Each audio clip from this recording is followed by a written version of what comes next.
Mayoral candidate Timothy Huit, thanks for joining us today. You're welcome, and thank you for inviting me. You're a long-time Alaskan. You spend a lot of time in North Pole. That's where you grew up. Tell us a little bit about yourself. I came to Alaska in 1968 out of LA or Los Angeles, California during the Watts riots. We decided to move out of LA and move up to Alaska. And, you know, the country looked a little turbulent right then, so my parents decided to move to Alaska. I was raised by Depression-era parents, and grew up in Alaska most of the time. I've also spent some time in Oregon, but most of my life's been spent in Alaska. Tell me a little bit about your business that you've owned for 17 years now. I've run a cottonwood roofing company in Anchorage for 17 years and met a lot of people out there and been successful at the roofing business. That's, as you were telling me earlier, that's quite seasonal for you, those. Yeah, it is. Sometimes we get large storms in the winter that create work for most of the roofing companies, but we're kind of suffering from some mild weather the last couple of years. So I've filled in with other jobs. I currently drive taxi, work in the taxi industry during the winter part-time, worked as a social worker and did street outreach with homeless people too. I want to talk to you about that and explore that a little bit. You've got a unique insight into a section of our community. Tell me about your work at Brother Francis.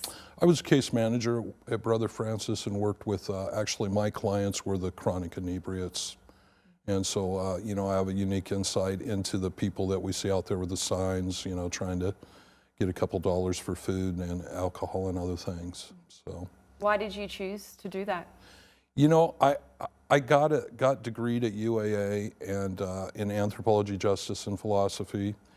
And so I didn't really plan on being a social worker. I've been a roofer and other things during my life and worked hard and, you know, maybe had a dim view about people who, you know, need help that they don't want to work and whatnot. But I decided, just like running for mayor right now, to do something for my community. So I stepped up and approached Catholic Social Services and became a social worker there.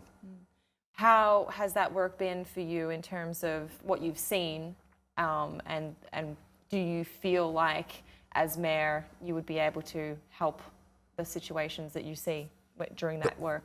That's really one of the reasons I'm running for mayor. I believe that I can, and that I've also been out on the street. You know, I treat all people the same, and I've been at all different levels of life, and so I know a lot of the street people. I know what's really going on the street, you know, driving taxi, being a social worker, talking to people on the street, and I believe that I can do something about it. I have a plan. I want to enact a public safety initiative when I become mayor and approach these things and take action. We've had multiple committees over the last 20 years. There was a detox meeting the other night. You know, no funding has went towards detox in 15 years. And so, you know, we knew about that problem 6 years ago at Brother Francis. Someone would come into your office, want to do detox. You know, they might have to wait 5-6 weeks to get into a program.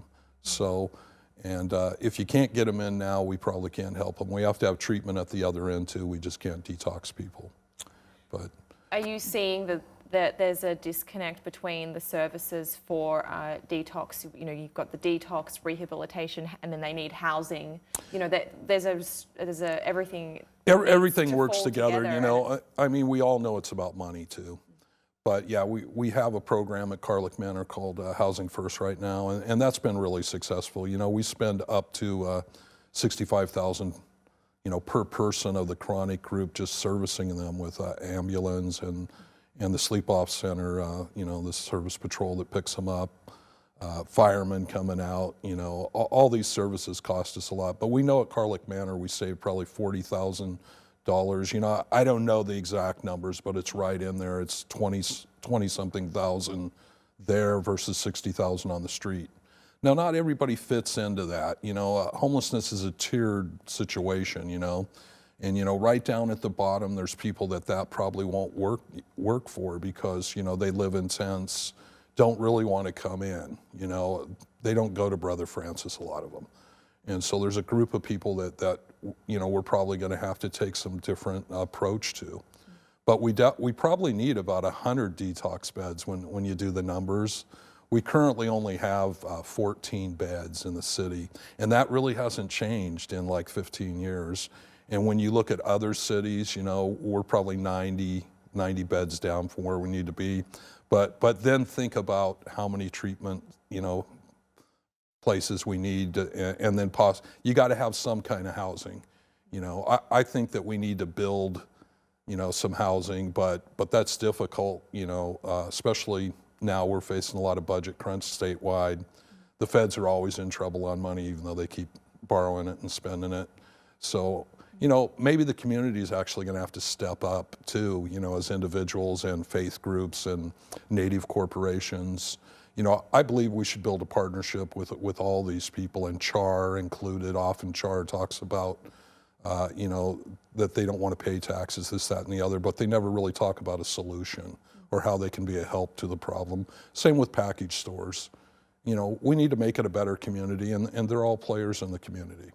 So we may have to form an actual group of all these people along with state government and other social service agencies.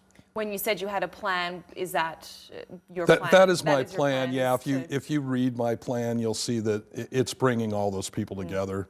You know, I don't want to single in any certain ethnic group out or other people, but the largest percentage of people are Native folks that are in this situation. So often I'm frustrated by, you know, the billion-dollar corporations who don't seem to be, you know, really stepping up for the people. You know, I believe the land that the shelter sits on is actually a donation from Suri, and you know, for $1 a year. And Ernie Turner Center, the only detox beds we have, are funded by them, but not necessarily the corporate side. You know, it's more probably grants and other things from the government. But that's a big frustration for me. You know, I think we all need to work together. You know, it's not just them. It's, you know, our own assembly hasn't funded any of this there's been flat funding for it, so. Yeah, as you mentioned, that it's hard times going forward now in terms of the economy and finding the money that you say would be needed to implement your plan. Can you talk about the economics of this? I think what we first need to look at is the almost $7 million we're spending to clean up the problem after it happens. So, you know, we can't just take that money. We're still going to have to help the people, you know, so that isn't going to go away right away, but, you know, we need to take an approach where we can, you know, start to have more detox beds, treatments, and as we get the people off the street, then we'll have some of that money available. You know, I'm not sure where the money's going to come from. We almost cut Carlick Manor. The governor almost cut Carlick Manor. You know, he probably doesn't have time to read the fine print. He's trying to cut the budget, but once it was pointed out that Carlick Manor would be cut, he put the money back in the budget. But I'm not sure where we're going to get the money, you know. That's going to be difficult. This is one of the major reasons why you're running for mayor. Is there any other big reasons why? The other big reason is that all this ties in together. Public safety and the crime rates that we have are related to the homeless issue and the chronic inebriates and all this. You know, a lot of our public resources are going to deal with that problem when we need it for you know, violent crime and other things that are happening. Yeah. And do you want to talk to that? I mean, that's something that is. Yeah. I think that's a big concern. You know, I believe that that because we haven't been able to address the lesser crimes of public drunkenness, panhandling, you know, petty thefts, car break-ins, other things in the community, we haven't been able to really stop that and address that. That we've really we've escalated to the situation that we're at. You know, there's a theory about crime called the broken windows theory of crime that says when you don't take care of the little crimes and you let vandalism and graffiti and panhandling and drunkenness, public drunkenness and other things go, then you elevate to this other situation. And so I think the criminals, I've heard often from bar owners, or at least the managers, that, you know, a person knows they can go downtown right now and shoot somebody, and that the police are going to react to it. They're not going to be down there to prevent it, that they're going to come after the fact. So that's a dangerous situation. A lot of us don't even venture down there now, you know. I'm not really a bar goer myself, but, you know, a lot of older folks don't go down and play pool and associate with people after a certain hour because they're afraid to. you know. How do we change that atmosphere then? I mean, as you said, the police are very reactive at the moment. They don't have the resources to be proactive in terms of building relationships and community policing. And right. is That's what I support. You know, first I want to commend the police for doing the job that they are. They're down about 60 police, you know, currently, and we're trying to build that back up. But I really think we need to change our philosophy in the community. You know, we've had funding for community police for quite a while, not all the police, but we've had the funding, and it's never really truly been enacted. We've had some bike patrols in the summer and things like that, but we need to change our focus on policing. We need to do community policing, you know, try to engage the community. We've did some of that by placing officers in communities, you know, buying houses and placing the car there. But often now a lot of officers actually live outside of Anchorage or outside the city.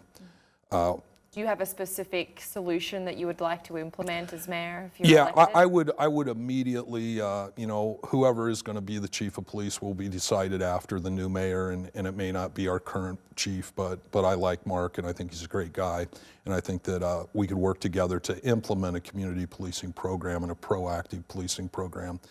Here's the real important thing is once we implement that and we carry on for a few years, we actually should be able to reduce forces, because once we prevent crime and we work with the community, we should need less officers really, because if we keep going like we are, it'll be a never-ending need for officers if we just react. So, you know, I think currently they're reacting because they realize that the community's worried, and so we can go around town today and see a lot of sirens and responses, but you know, we need to get back to beat cop work. We don't do any beat cop work. We don't patrol beats. You know, you can look out your window and very seldom see one drive by. And you know, that prevents the little crimes. And so once we get enough officers, we can begin to do that. And that's what I would do. I'd implement that right away. And also, you know, enforce some of these other lesser crime codes. You know, begin to, not many cities have public drunkenness like we do. And, you know, also when tourists come in the summer, you know, they ask often what is going on here. So it's reflecting badly on our city, and I would implement a program immediately, you know. You're a small business owner. With that background, do you think that would help you as mayor if you're elected in terms of sustaining our economy and support for small businesses that help our economy stay strong? Absolutely. I think that, you know, small business has always been the backbone of America, and often now we hear that's not that important, but, you know, probably that's the way we're going to grow our economy. I'd like to support some manufacturing and offer some tax breaks for new businesses, but I think it's going to be small manufacturing. You know, it's going to be people with creative ideas. You know, we have fat bikes here. That's a possibility to maybe manufacture a fat bike brand or create one here. You know, it's a controversial subject, but I also think hemp might be an alternative. You know, that can be grown anywhere. That might even help the villages. They could grow hemp. That's not marijuana.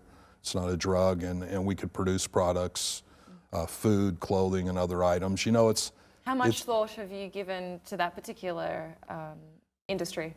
Well, because it's controversial, I don't always like to talk about it because people often associate it with marijuana when it's not. But I think that the world is moving towards that. In Europe and other places, they've already moved forward, and we're kind of behind the curve because of the drug aspect of the plant. So we're already breaking barriers on that and putting that aside. And so, you know, we know that we can produce a lot of things with it. You know, we have a big problem with manufacturing in Alaska. What are we going to manufacture?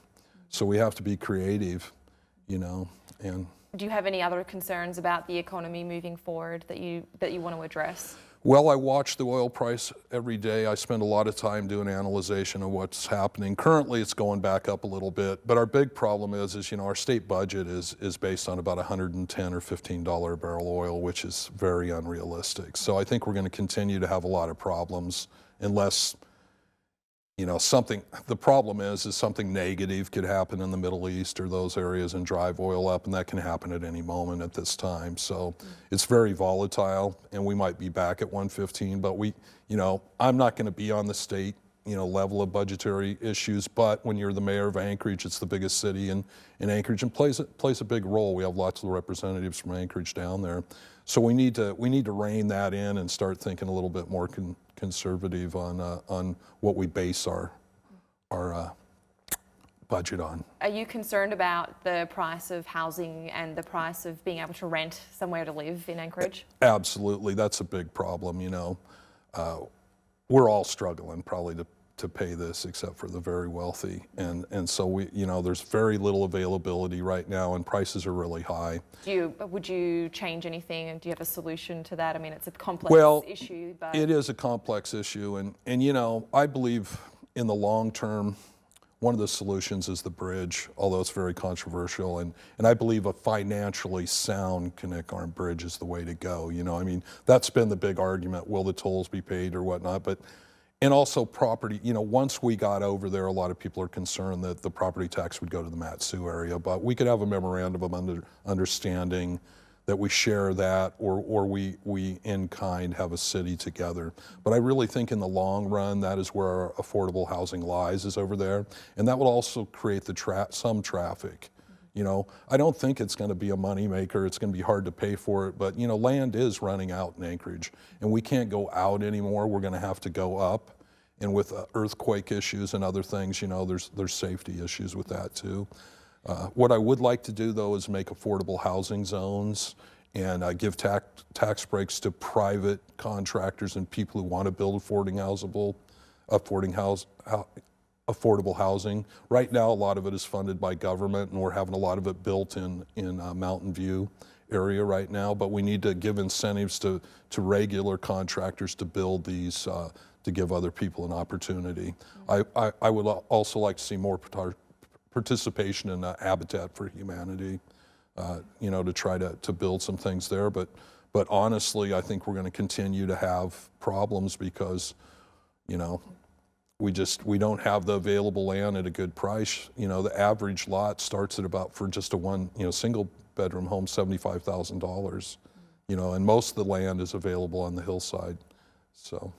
Have you given thought to who you would like to work with if you're elected mayor, in terms of the city manager or any other staff? No, I haven't at this time. But I tell you, I would really look it over closely.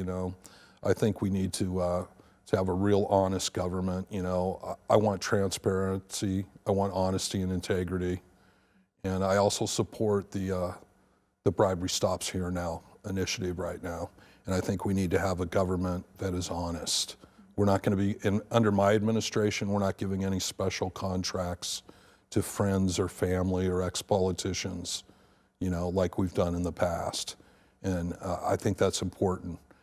People feel disenfranchised anyway in politics and government. So we need something refreshing that may bring people around to support, government more. Mayoral candidate Tim Huit, thanks for joining us today. You bet.